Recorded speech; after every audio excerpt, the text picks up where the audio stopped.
let's talk about those Chargers. And Andrew, I want to kick this one off to you because you alluded to this earlier. Looking solid week 1. Chargers fans feel good. You head into week 2. It's a good test against the San Francisco 49ers, a postseason caliber team. And unfortunately, you guys get blown out 41-17. What happened in this one? Yeah, that's the right word for it. Blown out. Yeah, it was pretty bad. I'll give a little. I know Hugo Boss and a few others asked why this happened. So we had a scrimmage with the Niners, and we obviously lost Biotish, our center, to that scrimmage, right? I think it was like the very beginning of the scrimmage. The entire game of that scrimmage, we scored probably, I think it was 12 touchdowns, right? So we were scoring the red zone. Brock Purdy looked horrible in the offense. There was a lot of talk by the 49ers that their fan base was like, man, you guys look horrible in that scrimmage. There was a lot of footage because it was played at the Bolt. So there was a lot of footage online. They were, essentially embarrassed during this scrimmage. I think they came out in this game and said, no, we're gonna actually play when the game matters, and I think that's really the truth. The other side of that conversation is they were seeing a lot more motion, a lot more of what we're going to see offensively during the scrimmage. They did not play that way during the game. They played pretty vanilla type offense, especially for Mike McDaniel, who, as we all know, likes to do a lot of motion, pre-snap motion, speed motion, whatever you want to call it. So very vanilla during this game. Again, not an excuse. We played horribly across the board, but at the end of the day, it gives you a little bit of context to why I think we played so poorly, right? So the execution was not great. A lot of pre-snap motion problems, and it's statistically speaking, it was horrible. I think we were 2 for 14 in third down conversions. Woo! You do not win football games that way, guys. And just so you know, we were 4 for 4 in allowing the Niners to score in the red zone. Not winning football, as we can say at this point. But, bottom line, there were some bright spots. We did have some rookies that looked pretty good.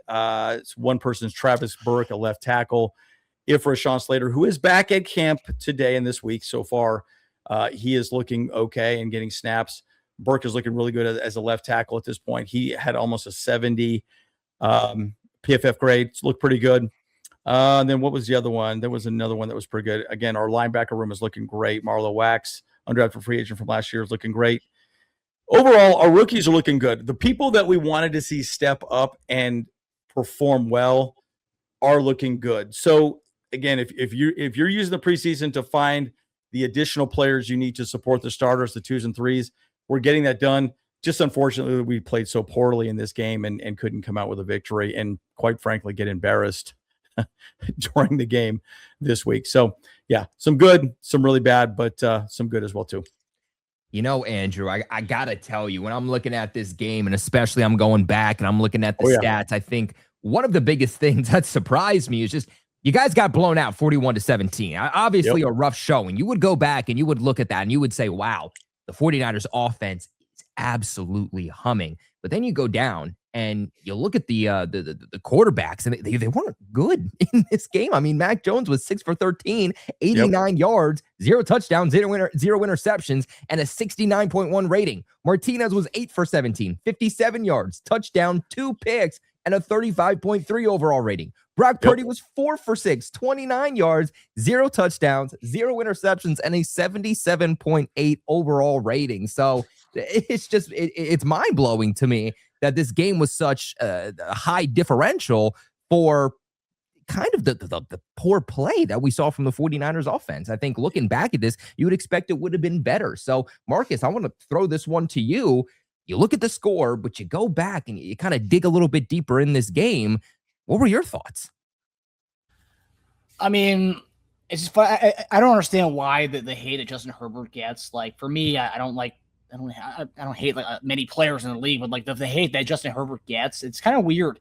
Like he only had 2 passing attempts, and like the first thing on that night of the game, it was like Justin Herbert only had 2 throws tonight, but this one, yeesh. And it got like published by so many aggregators that his one incompletion. It's like, relax, guys. Again, it's preseason, like, but the amount of shit he gets is beyond me. I don't see that with him. But yeah, I mean, not a good game by any means. But I do think there are some bright spots, right? When I'm looking at this, I'm looking at guys who are going to be contributors to the team. And I think, Junior Colson stepped up. I mean, I think hopefully you can get some production out of him more so than last year, some continuation and progress from him. But overall, man, like wasn't a lot to like really come out and look at in this game. Gadsden's getting more reps and more playing time in these preseason games. Still haven't seen Njoku. Has Njoku not played at all, or is he not active for these preseason games? He had a few snaps. Yeah, there was the preset motion problems. Yeah, there was some actual motion going, and essentially Trey Lance snapped the ball too early. He wasn't set for his block, and the whole play got blown up. It was kind of crazy. So, yeah, he was out there for just a few snaps. In fact, his PFF grade was only a 40. Njoku's that was his PFF grade. So he missed.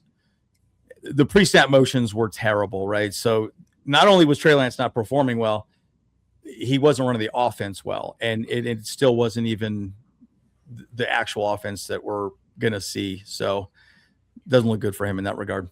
Yeah, I mean, again, you can only take what you can take away when your quarterback's not even in there. That's the thing too. It's like people say, "Oh, well, your ones or some of your ones are still out there. Even if Mahomes is not out there, like your ones are still out there. Like they should still be performing." It's like, dude, it's a totally different team. Like, right? Like you're going from Trey Lance to Herbert, Mahomes to Justin Fields. Means it's just totally different type of caliber guys. So you can't even really get a good look at what it is.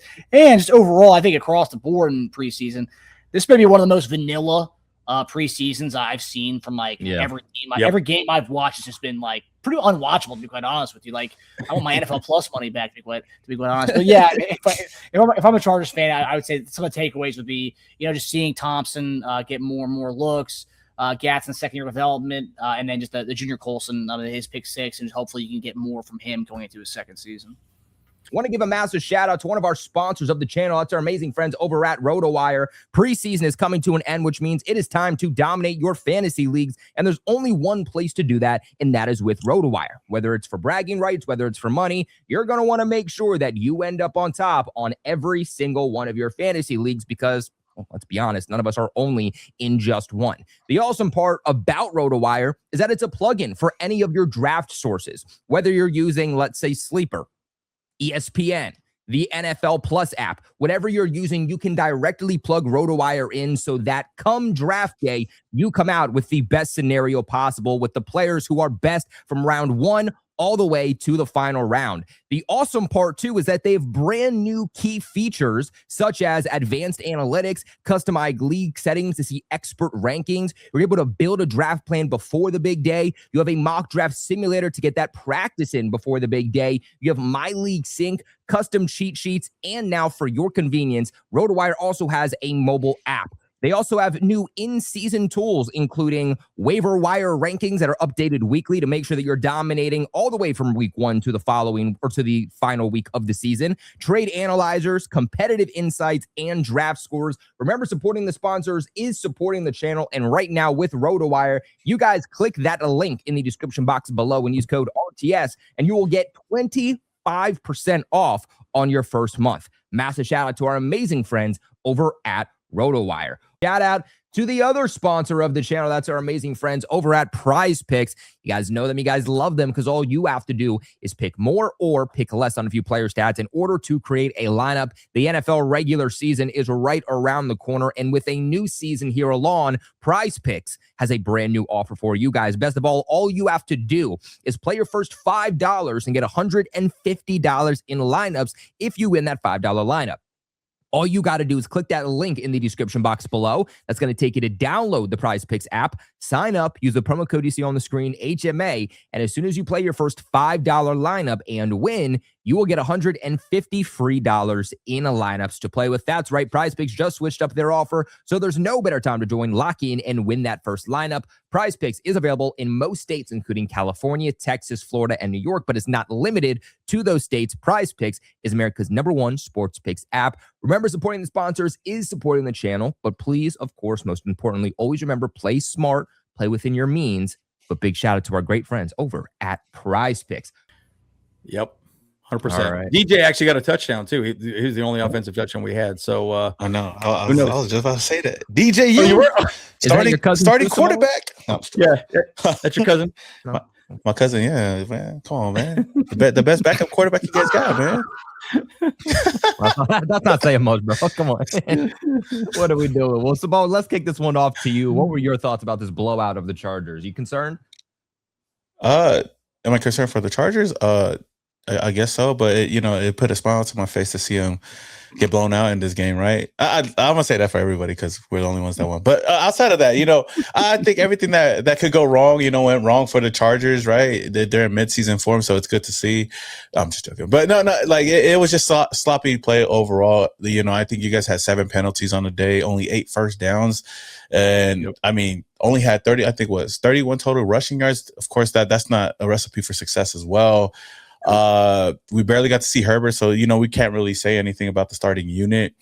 I was gonna say DJU. I mean, Trey Lance didn't really have a big day. He got to use his legs a little bit, so that was good to see. But as far as being a quarterback in the pocket to just throw the ball, that's a question that's in the air as well. But DJU, like I said, the only touchdown of the day, which came in, I think, the fourth quarter. It's concerning to see the depth, right? Like, because the same thing with the Denver Broncos. It's just the depth and, of course, the vanilla play calling and the coaching, right? If they really want to show anything out there. But after seeing that the first team unit go out there, I don't think that the Chargers really wanted to put everything out there. So, is it concerning for the Chargers? I wouldn't say it is until we go into the regular season. But overall, it is an ugly loss for the team and for the depth. All right, Denver Travelers, going over to you. Wrap us up here with the Chargers talk for preseason week 2. You look at this blowout. Are you looking at this saying that there is a worry that we should be looking at with the Chargers heading into the regular season? Not really. I mean, it's kind of the same thing with the Broncos. Like, yeah, you can look at the depth and say it didn't play up to what they expect. But, it's very vanilla. I don't think that their new play caller is going to go out there and show all his chess pieces in a preseason game that doesn't count towards a regular season win. The Niners did outplay them quite a bit, but like you stated, it wasn't super crazy. It'll be interesting to see what they do this coming week in preseason, but I'm not worried. I mean, it's 2 different football teams. We're talking about a bunch of guys that will be working for DoorDash and Walmart in a couple weeks. I'm not too worried. I wouldn't be worried if I'm a Chargers fan. I would be excited to see the starters play, and I think we're all at that point at this point is we're tired of seeing guys that aren't going to play football in the regular season play because we're itching to see the real guys play because it's going to look better. So I'm not too worried. All right, Chargers fans. One last Harbaugh did say that the backup quarterback battle is going to be fully in play for week 3. So I really think that's whoever looks better week 3 is going to probably win that spot. So, well, I think you still in it worse the first 2 weeks. Trey Lance. You're a running back now, baby. That's about it. If he wants to be in the league still, man. It's crazy to me. Just still like the 49ers just like traded up and not even go with like a Mac Jones to go Trey Lance, and then it just bites them in the butt, man. I still one of the worst trades in NFL history, one of the worst selections in NFL history, man, and showing that against his former team. But